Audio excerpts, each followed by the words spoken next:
Even if I'm a super rich, the first paycheck I get is very empowering, which I have earned from my own, abilities. Leveraging that not only from the economic development but from the population's feel about the nation, their happiness index, their sense of achievement, their sense of productivity.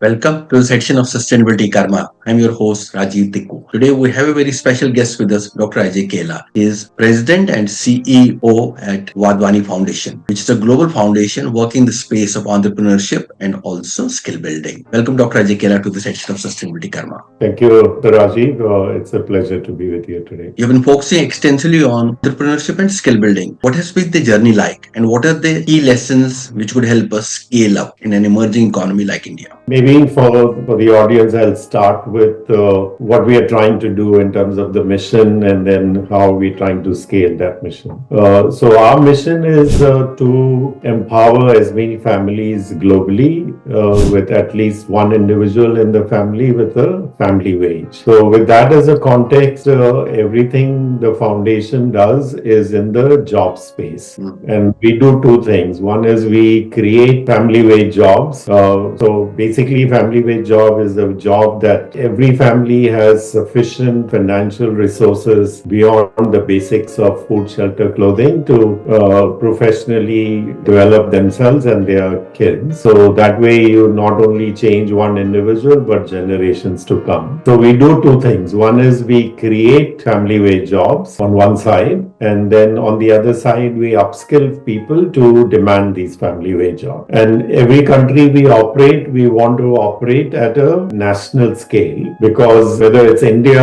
or Indonesia or Brazil or Mexico, the need is humongous. A lot of growing youth population in these countries. To be able to get to that level of scale at a population level, there are three key levers that we engage in. One is in technology. The foundation's primary core strength comes in AI and comes in technology, so we leverage that. Second is if you want to sort of do anything at a population scale, you have to deeply engage with the government. And so we engage with state and central governments in every country we operate. And the third is we are not the only ones that are involved in doing this. There are other organizations, other partners, large organizations that we try to engage. So if we are upskilling people, then we work with the network of academic institutes, be it colleges, be it schools, be it training for work organizations, or in India is ITIs. In other countries, there are these vocational training organizations. There are incubators, network of incubators for entrepreneurship, industry associations, banks that cater to startups. So all of those people we support. How can India realize the potential of this demographic dividend to entrepreneurship and also skill building? Yeah, so I think the primary asset for India is the human capital. Now, if we can take this human capital and upgrade them to the latest in whatever is required or whatever the industry needs, you can have a phenomenal impact on the economic growth of the country and potentially 1 to 2% impact on the GDP. So what is required for us to do is create a lot of these family wage jobs. So the good news is there is no shortage of opportunities, whether it's in India, Indonesia, or any of these countries. You drive around India today and you look around and there are 10,000 problems screaming for a better solution. So if we can get our best minds to focus on some of these problems, to then create companies around these problems, to then hire people or to create jobs, and on the other side is to then upskill people to those demands that these companies would have and the jobs that they have. And if we can do that combination, we will have an enormous impact on the population as well as leverage India's human capital. And actually, we by definition pick countries where there is large growing youth population. So Indonesia is an example. All of Africa, in fact, Africa today, the median age is 19. India's median age is 29. And most of the, Japan and US and Europe now, they are becoming an old population country, whereas these countries have a massively growing youth population. Almost any 18-year-old has an aspiration to support themselves first and then their families. So if we can make jobs happen on one side and upskill them to fill those jobs, you're not only serving the population, you're serving the economy to a large extent. And if every country has that human capital available to them, it's a massive demographic dividend that's available to them. How do we align skill building initiatives with sustainable livelihood? I think one big thing that is missing that needs to get done across every country is to work within a local ecosystem, especially when you talk about large population of being employed, and many of them will get employed in mid-skill jobs, not the top-end jobs like an AI architect and data scientist and all, and neither the bottom-end jobs of laborers and construction workers, but mid-skill jobs. And for mid-skill jobs, you may not need a 4-year academic degree, so you could do with a 12th grader or a 1-year, 2-year vocational training institute. But these mid-skill jobs don't offer very high salaries to be able to, for these individuals to relocate to another town. On the other hand, there are many local demands, right? There are local companies, both small and large. So if we build our skilling programs that are aligned with local needs, start with the local demand, then work with training institutes to skill to local demand, and then make a concerted effort to connect the two through technology. That's what will transform. What is happening today is, I'm in, say, Jaisalmer, and I'm hearing, IT and AI is the best thing, and I'm training everybody in IT and AI, but there are not enough IT jobs there. Why don't I train people in tourism in Jaisalmer? Because that's where the major jobs will be, or hospitality and so on. So that labor market alignment at a hyper-local level is critical. What is the role of technology and innovation in bridging opportunity gap in rural and semi-urban areas? The thing that is transforming the world today is the mobile phone and multi-smartphones, and bandwidths are getting cheaper, so people can consume on the go, just like they are consuming a whole bunch of entertainment modules. We can leverage the delivery through a mobile device, video-centric interventions. So short form interactive videos where people can interact with the videos would be a good way to impart learning, impart training, impart knowledge. Second is now with AI. With AI, I can have an expert sitting in my pocket, whether I'm in rural or an urban area, available to me on demand. So things like an AI tutor, an AI counselor, an AI interview coach, an AI mentor that is helping me guide my business challenges.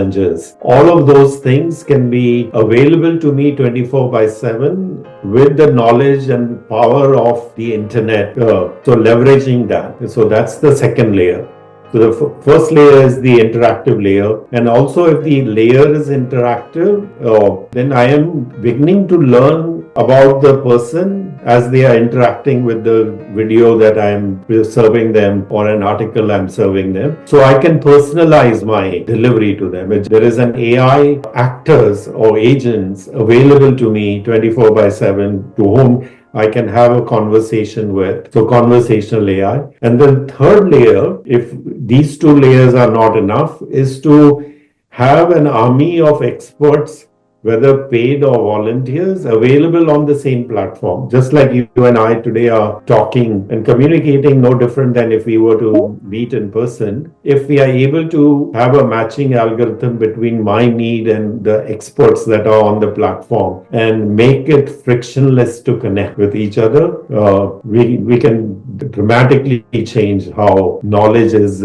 ingested. How do you see AI and emerging technologies contributing to solutions, address challenges in employment as well as education? I talked about one of our initiative is all around job creation, and small businesses or startups, they face every day they come to work, they are dealing with 10 problems they need to solve. Entrepreneurs today don't need general knowledge. Entrepreneurs need very specific personalized help. And just like I was describing, if I present my problem in a conversational manner to a system, and if they can either feed me videos or feed me AI agents or feed me human experts that I can connect to right away, dramatically transform how quickly I address my problems and move on in the startup journey. So absolutely. Your experience of working across countries and also ecosystems, what are the key lessons that could inform India's approach towards inclusive development? There's a lot of good learnings across. I'll give you an example. For example, Brazil has this apprenticeship program that is phenomenal in my mind. Before they graduate, let's say in the last year, they have mandated every company to have anywhere between 5 to 15% of their employee base as apprentice.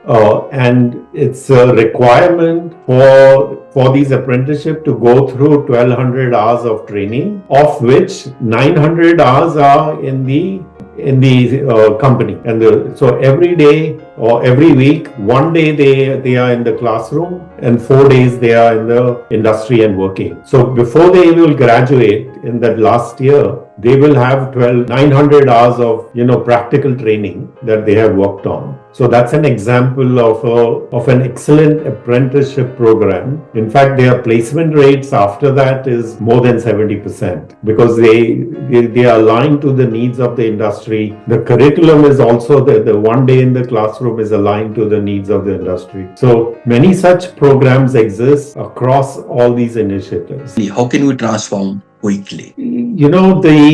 The way to transform nations, to build economic activity, as well as to serve the nation, to serve the youth of the country. So, the aspiration, as I said earlier, of every youth is to, even if I'm a super rich, the first paycheck I get is very empowering, which I have earned from my own, abilities. Leveraging that, upskilling, the first is to create the demand. So create a whole bunch of supply of jobs, and then to upskill people to command those things is going to be very transformational, not only from the economic development, but from the population's feel about the nation, their happiness index, their sense of achievement, their sense of productivity. Thank you, Dr. Ajay Kela, for sharing your global insights about skill building and entrepreneurship. Thank you very much. It was a pleasure, Rajiv, talking to you. Hope you like this program. This program is also live streamed on All India Radio. We look forward to your feedback on our WhatsApp number 9818120554. For participation in this program, write to us at sustainability.karma@gmail.com. Looking forward to meet you again at the same time next week with a new episode and a new guest. Till then, goodbye from all of us. Sustainability Karma, a podcast series on sustainable development, sustainability and ESG.